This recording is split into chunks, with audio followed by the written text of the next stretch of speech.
Hi, gang, and welcome to that special night we've all been waiting for. A night filled with nostalgia and memories of TV8, from February of 1963 to the fall of 1966. In Cleveland, that was and will always be known as the Ghoulardi era. This old Cleveland Press TV Showtime magazine cover, illustrated here, his popularity. Check out the date, May 28, 1965. And here's a Plain Dealer magazine cover. Check out this date, November 18th, 1990. Look at this. The Akron Beacon Journal magazine with yet another story on Ghoulardi. The date, April 25th, 1993. Incredible. So tonight, May 22nd, 1993, over 30 years after it all began, we'll try to capture some of the magic that was Ghoulardi. Group, it's going to be a good night. So cool it.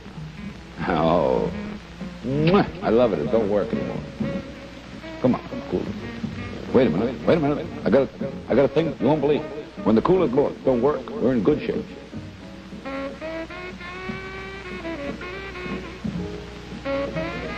How long you want me to sit here fan myself with the stay sick bit? Yes, it certainly is going to be a good night. And right now, let's eavesdrop on Chuck and Ernie out in Hollywood as they prepare for tonight's show.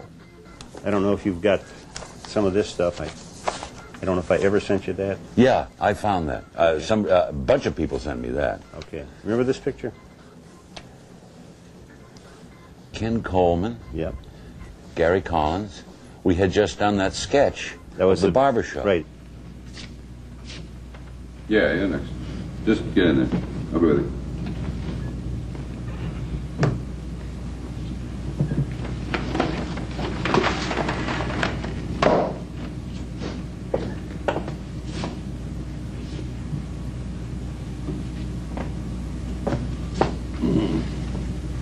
How are you?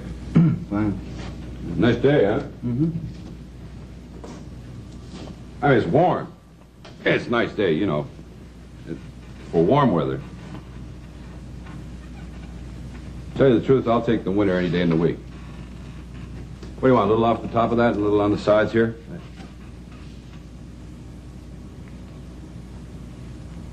I know you, don't I? Possible. It's who you are, ain't it? Huh? No, wait a minute. Football.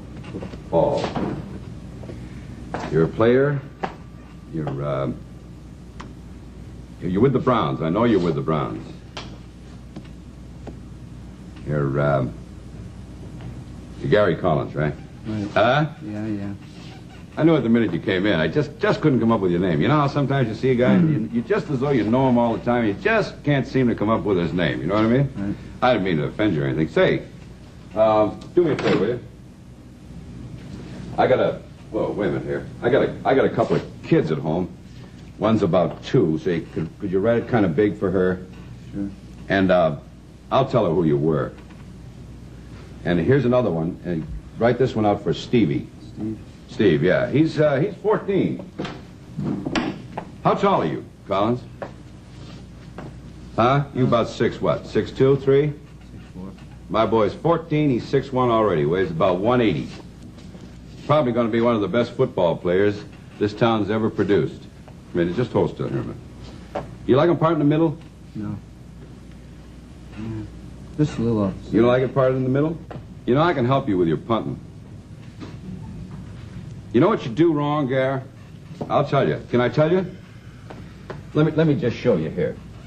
When you get that ball, you point that toe. See? Right. Mm-hmm. And that ball will hit right in there like that and right straight out. Now, I notice you've been crooking your foot like that a lot. And then that'll go right off to the side. Remember that Baltimore game? Right. Now, if you'd have listened to me, if I'd have gotten to you before the Baltimore game, you'd have known that if you kicked with that... Did I show you? Kick with that foot this way, Yeah. right? You can see that. Mm-hmm. Sure.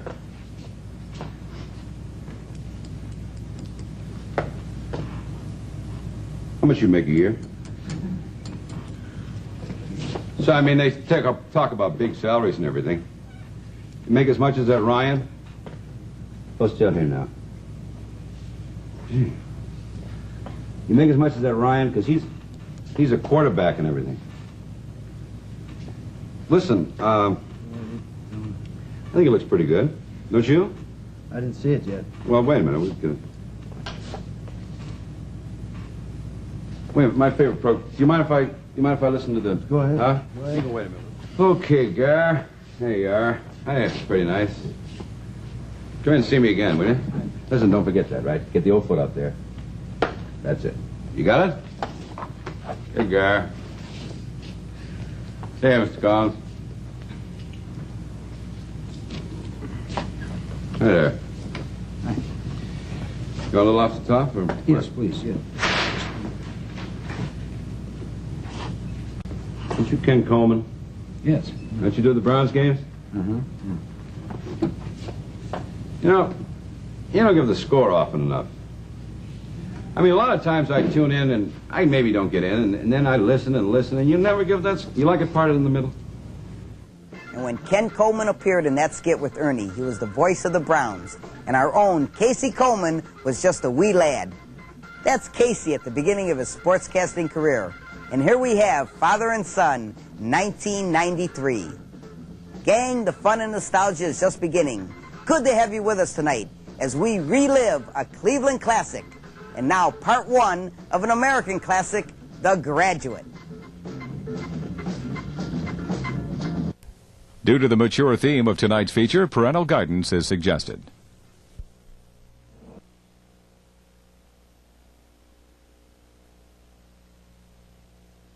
Aren't you special to watch Captain Penny, for whom I wouldn't give a nickel. Keep your eye on him, because he's, what do you want? Roll the film, Julio. Who used to say that? Yeah, it's way out to the ball game. They announce Ghoulardi. He comes out with cooler with it boom boom on the drum these days. Hey, let's pop along, zingy zingy. Oh, hey, there's Bunny Rabbit. And there's our old friend Johnny Fitz. He smiles, he looks, oh, there's Captain Penny. Hey, Cappy babies. They didn't throw the ball to me, I'd have had them out. Oh, now I go over and pick up another, and they didn't throw the ball to me. Now here's Big Jim Doney. Had a 20-hitter going before he blew up. Oh, there's a smash out in left field. Oh, Ghoulardi's about to hit a ball you won't believe. But don't worry, fans, it was a big, long hit. But as you'll see in the moment, you gotta love me, because I was thrown out at home. Here he goes. Look at that cat chase that ball in that outfield. Here comes Ghoulardi. Watch your Captain Penny. Now look, Cap, cool it. It's all in fun. And there's another smash by John Fitzgerald, and he's finally thrown out. Ghoulardi nips him at the bag and gets a kick in the over eight. Hey, group! That's good fun out there. How come the music ran short? Wait a minute, I already got glasses on. Yes, indeed. This is going to be a good night. Get those VCRs rolling. Hey, did you recognize those TV8 old-timers, John Fitzgerald and Jim Doney? And didn't old Captain Penny put a lick on old Ghoulardi out there at the ball yard? Okay, right now, without further ado, let's join Chuck and the King out in Hollywood as we find out just how Ernie felt about all the popularity he had and still has as Ghoulardi. You won't believe the popularity you still have in Cleveland. Yeah, You don't have to come I back. believe that? You look like, oh, do I have to go back? No, I tell you, popularity is a great thing. But coming out here, you know, when I was in Cleveland, like the experience I just spoke about, I don't know if you play it, but at the Cleveland Brown games, I had it. You know, I couldn't eat. I'd start to eat, and people came over, you know. I like it out here where there's just checks. And nobody knows who you are. And you get the mailbox and get them checks, and you go, man, this is real good work. You know, I like this work. And he's still getting some big checks from ABC and America's funniest home videos. Check this out. America's funniest home videos. Buddy, which is very exciting. Now, Ernie, not to cut his applause short, but Ernie is the guy that always said, the Love Boat. I don't do it as well as Ernie does. Ernie, would you do that for us, please? The Love Boat. Now, if you would, please, just say tonight at 9. Tonight at 9. Buzz off, Bob. That was sweet. Old Ernie told everyone to buzz off when he was Ghoulardi, and he's still doing it now, 30 years later. Gonna take a break now, group. Don't go away. Lots more memories in store.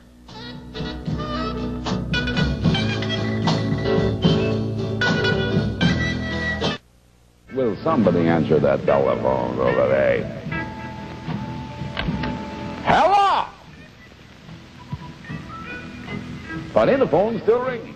Maybe I better hang up. That did it. Whippy. Don't ask. Remember, the words of my father, Oxnard. Remember, group, Oxnard. Remember when Ghoulardi used to say that? And he never told us what Oxnard was. But my partner did some snooping around out there in Tinseltown, and I think he solved the 30-year mystery. Last night I was driving down Santa Monica Boulevard. I saw a sign that says Oxnard. Oxnard. Triggered something in my mind. Folks, remember, Ernie had a crow, and he named it Oxnard. And I think it's a raven. I think you're right. But tell him why you named it Oxnard. You were out here with Tim. I was out here with Tim. I came out just to, hang out and see him because we had been partners, and he came out to do McHale's Navy, Actually, he came out to do the Steve Allen show with our sketches. I'm still bitter about that. No, I'm not. I don't care. I didn't at the time, even. And I saw the sign, Oxnard. Now, I don't care how you say it. Oxnard is a funny word. So I named the crow Oxnard, because it seemed like a really stupid name for a crow. And remember, Steve, what I told you, Oxnard. Oxnard. So, Oxnard, now you know the rest of the story. And did you hear what Ernie said about Tim Conway? How they worked together on skits? To give you an idea how well they worked together, when Tim found out our TV crew was at Ernie's house, he came right over and said he was there to do the lawn. And he and Ernie made this next skit up, right on the spot. Tom? Yeah. Or Tim, I'm sorry. Could you open the door? I want to talk to you.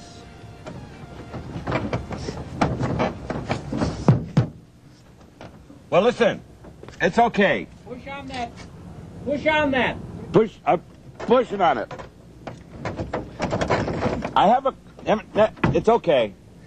I have a question. There are some beep beeps. Delete. Put the window down. Yeah, well, wait. Can you hear me? Can you hear me? Right. Yeah. There are some. Put the window down. Okay. Yeah, that's good. Can I help you? Well, maybe. Can you hear me? Sure. Can you hear me? Yeah. There are some guys at the house from Cleveland. Don't talk in my mouth. There are some guys at the house from Cleveland. Cleveland. I'm gonna listen now. Wait. There are some guys at the house from Cleveland. I'm gonna talk. Okay. What do they want? Which was the funniest of the bits we did back in Cleveland? Remember when you were in show business? Did you try that handle real good? Yup. It is locked. I think the funniest bit Yes. we did in Cleveland. Yes. When I was that race car driver and did 150 miles an hour. Do you remember? Oh, are you hurt? Get the dog. I got it. Can you Get the dog. Get your lip out of there, baby. Try that handle. I did try it. Try it again. Oh, don't do that. Don't do that? Don't do that. I'm gonna go home now. Oh, you going to work Yeah, now? I'll go to work now. How many more lawns you got to do today? My finger. There. Thank you. Thanks, Tom. Right. See you later. Right. You doing my house today or tomorrow? Are you going to do my house today or tomorrow? Okay. Yeah, okay. What a team. A lot like Chuck and me, don't you think? Hey, more fun to come. Hang in there.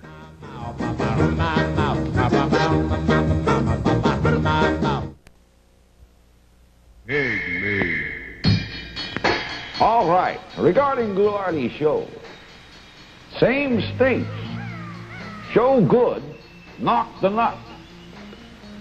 Written by the adults. All right. Seems to me an adult could write a better telegram than that, right? Hey, boy, magic disappeared. Ah, yes, group. And a lot of people thought Ghoulardi had disappeared. But here we are, 30 years later, talking about and to Ghoulardi. And for you old-timers who remember watching Ghoulardi, you'll remember he was live. And when you're live and slip up and say something, it's gone. No calling it back. Right, guys? Oh, you know, you won't believe how bad this movie is. I don't know, have no idea why you're here. You know, you could be out playing cards. I like cards. You get a girl and you poke her. You know what I mean? And he said that. I've got that on tape. I've got that on tape. Ghoulardi plays nothing but poker. See, what you do in poker, you get a girl and you poke her.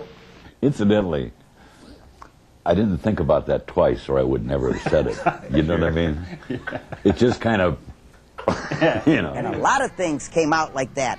In fact, Chuck tells me station management lived in daily fear as to what he might say or do on the air because he was live. It's like we used to go out and play football or baseball or softball actually, or basketball. And I would come back the next night and I would show the game, you know. And we had a program director, an assistant program director. He said, right. "That's not very entertaining." And I said, "But it is to the people in the local community, because we'd pan them, you know, and they'd see themselves on television. It brought the community into our station. Do you know what I'm saying?" Sure. I had a hell of a time making them understand that. Team, right. And I remember what you did to Ted. What? What you did to Ted when Ted said, "That's it, no more cameramen coming to your game." So we went to the game, and Ernie made an announcement that there were several thousand, maybe 2,000 or 3,000 people, and he said, "You're all going to go home and tell your families." That'll be about 10,000 people expecting to see themselves on the show. So he got on the air and he said, "I know a lot of you tuning in to see this game, but our program manager, Ted," used to call him Ted Bazet. I don't know why, but Ted Bazet, didn't like his name being mispronounced. Mr. Wacko. Yeah. He was from Wacko, Texas. Wacko, Texas. Right. We have a thing of that in Parma Place too, remember? Oh, yeah. So he said, "Mr. Ted Bazet didn't want us to show the game. So all you folks who came out there and missed out on seeing it," he said, "it doesn't cost that much, but you know, that's how he thinks." And he said, "If you'd like to complain," he holds up the thing, "here is his home phone number." And he had to have his phone changed, of course. Oh, I was a devil. Yeah. I was a Dickens. Ah, yes, he certainly was the Dickens. And when we come back, we'll tell you what else he did to Dorothy Fulheim back then. Come to think of it, he's still poking fun at people. Little John. Oh, I wonder how Little John did. Last I heard, he was visiting Jerusalem. Yeah, went over there to visit the whaling curve.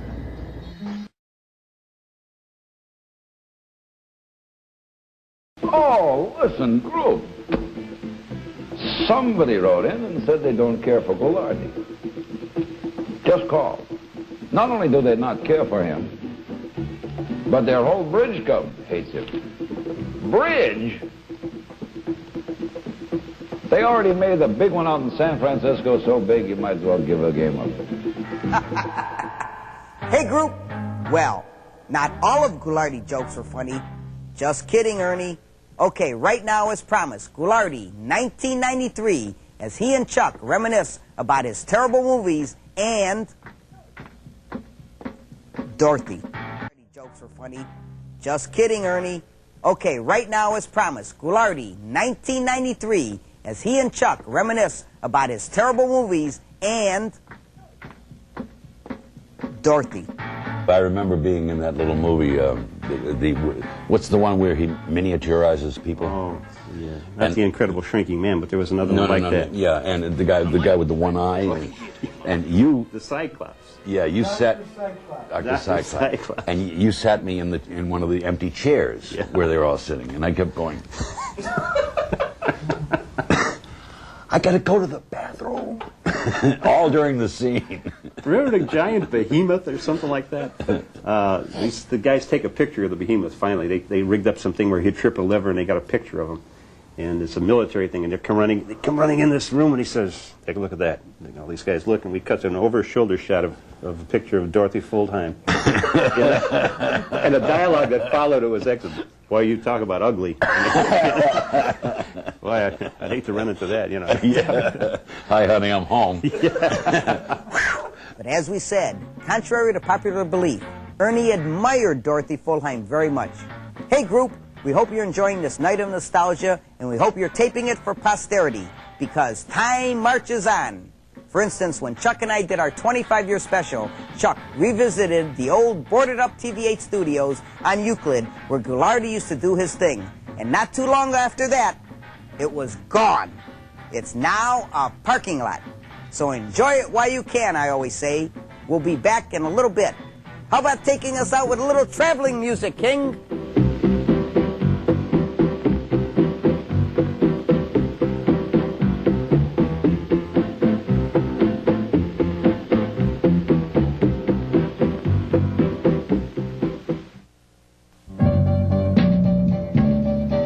This one I like very much, Ghoulardi's Pen Pal. What do you think of him? Look at the honk on that beezer. Uh-huh. And here's a snappy one from Barbara Gallant. Tom and Barbara Gallant joined in to draw that one away. And here's a real beauty. This one, you won't believe the flash on this. There you are. Cool it, stay sick, turn blue. Jeepers creepers, where'd you get those peepers, kid? That's not my gag. It was written on there. I'm a lot funnier than that. And indeed, he was a lot funnier than that, and still is. Hey, group, welcome back to our second special Ghoulardi Night. And you Ghoulardi trivia buffs may recognize that last clip we just saw was from the Ghoulardi afternoon show. Remember that? He does. Remember the Saturday afternoon shows different than the Friday night shows? Yeah, We yeah. used to show posters and posters. Yeah, and all the kids, everything the kids sent in, you know. That wasn't one of the great parts of the show, but it related to the kids out there that were, you know, wanted to be part of it, and I could get them on and get their name in, and that was all part of it, you know, I thought. So tell us what happened to Oxnard in the Jim Well, Doney. Oxnard got out of his cage, and he flew up into Jim Doney's studio where he had his permanent set, dead above Jim's head. And Jim would be introducing the guests and talking, and all of a sudden, you'd see his eyes flicker, because you know how birds, they have no control, is the word I think we're looking for. And you never know when. It could be you come down and you got to have the chair all washed and taken care of. And Jim Go ahead. never understood why they didn't move the chair. And somewhere upstairs, there was not enough brains to say, just move it over a foot. Things were live back then, so Oh, yeah. quite often, usually when we were in the movie, Oxnard wouldn't do it and get Jim or his guest. And that went on for a week till, I don't know how I think he came down because he starved to death. Yeah, probably got hungry. Yeah. He belonged to a priest, I found out, and the priest finally came and got him. And I was really glad to get rid of him, I'll tell you that, because he, you know, I always have a feeling that birds like that with those peaks. They think that's a grape. You know what I mean? They're going to go, whack, any minute now, they're going to pop that grape right in your, God. How gross. What? And Chuck told me old Oxnard had deadly aim on Jim Doney no matter where he sat.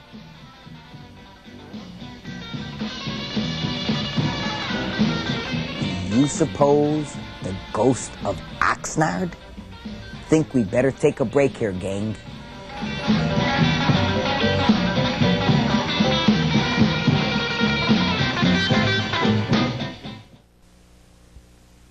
Whoa, yeah. Hello! Hey, there's a knock on the phone. It's just not the same 30 years later, is it? Okay, time now for a little Ghoulardi trivia. During his 3.5 years on the air here, he did so many things that we all remember. But how many of you remember when he went out to Hollywood to appear in a Gunsmoke episode with Matt Dillon? And as soon as he got back, he quickly did a takeoff of Gunsmoke with TV8 projectionist Bob Sawinski as Quigley, singer and TV personality Patty Rowe as Dorothy, of course, and Chuck Shadowski in the title role of The Stranger. Here is a brief scene. Okay, Stranger. This is as far as you go. You and I are going to have a shoot down. Get your guns ready. Look, Mark, I haven't had a showdown for about a week. I'm a little rusty. Could I just have one practice draw? One practice draw, okay. Just one practice draw. Go ahead. Head down.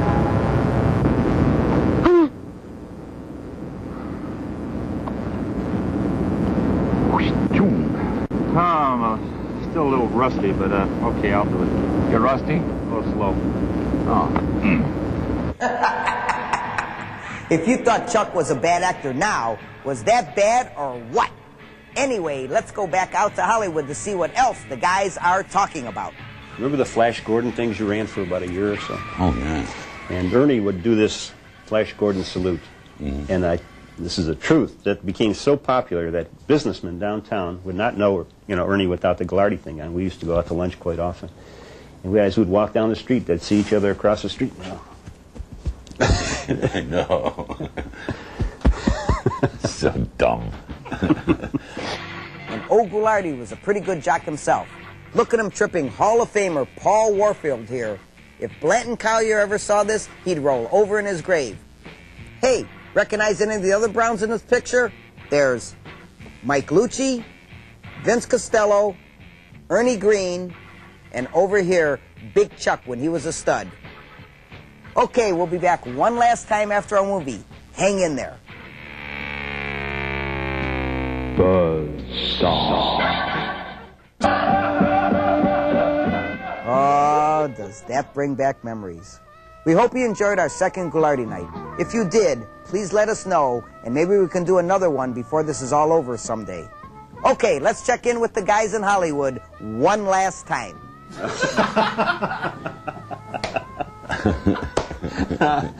One other thing. For being so gracious tonight, I'm going to give you a friend of mine, Big Chuck and Little John, flying passed on. Flying disc. There's a joke coming up. Oh, there's a joke coming up. Oh, well, I'm going to give you one of my Big Chuck and Little John flying discs. Yes. And John sends you one of his. I think we better say goodnight now. Well, I'm perfectly willing. Okay. I wanted to say goodnight when I came in. Hi, Chuck, and good night. Oh, really? Thank you very much for coming down. Thank you. It was fun, man. It was fun. We'll have to do this again. Yeah. And if you want more, we will do this again. You know, of all the things I've done on TV, being associated with Ghoulardi, is one of the highlights of my career. Hope you enjoyed the memories tonight. We sure did. And we thank you very much for sharing this special night with us. Bye! Don't throw them back, kid. How's time? How's time? What does that mean? I haven't figured that one out yet. Oh, come on out of there. All right. This is called the Ghoul Post. Totem Ghoul. There we are up there, Ghoulardi's coloring book. Stay sick, Knicks. These are a pair of bony hands.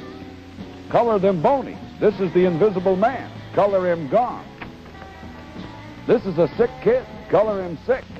This is a Drooper Man. Color him droopy. What is that, Drooper Man? I don't understand. This is a fat man. Color him blubber. This is Ghoulardi's pet dog. Color him hungry. This is the end. Color it finished. That's a cutie bit. Don't go away now. Oh, you want me to stop? Well, that's what I like, a good, strong signal.